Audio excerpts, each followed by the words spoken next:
all-purpose flour para suwabe. Simulan na natin. Iinit na tayo ng kawali. Iprito na natin to.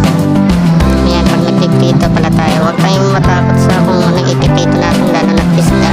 Hindi tayo matatakot dyan. Naabang tayo eh. No? A few minutes later.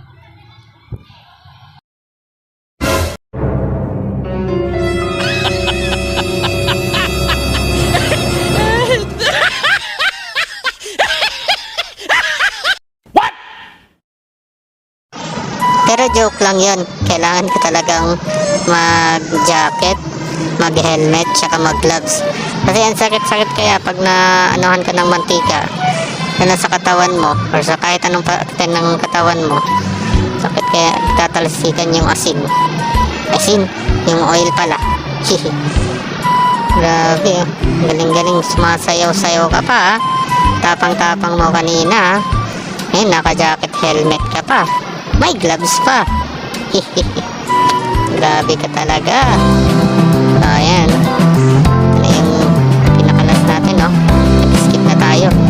Habang na natin yung last, nagawa muna tayo ng sausawan. Siyempre, sibuyas. I-mince din natin yung sibuyas. I mean, cubes lang pala. Tapos, next naman natin is yung bawang. Lagyan din natin.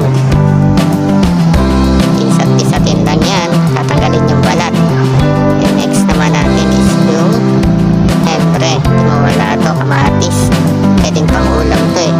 Ito lang ang ulam, may kamatis ka lang, saka toyo at suka. Solve na.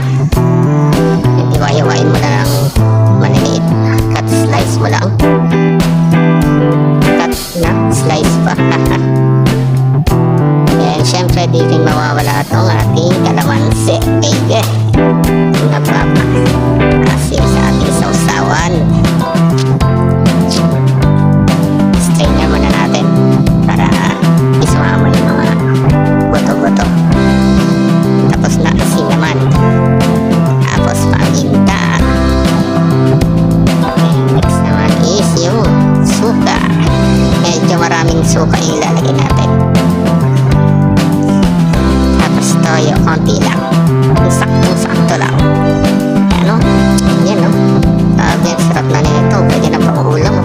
Kahit wala na yung isda. Pwede na pang ulam to. Sarap na nito. Ayan, ito na yung glass. Tingnan yung pagka-crispy nyo. Tingnan mo, ayan, no? Diba, golden brown na. Sarap talaga ng tiyan yan, no? Ito na yung finished product natin.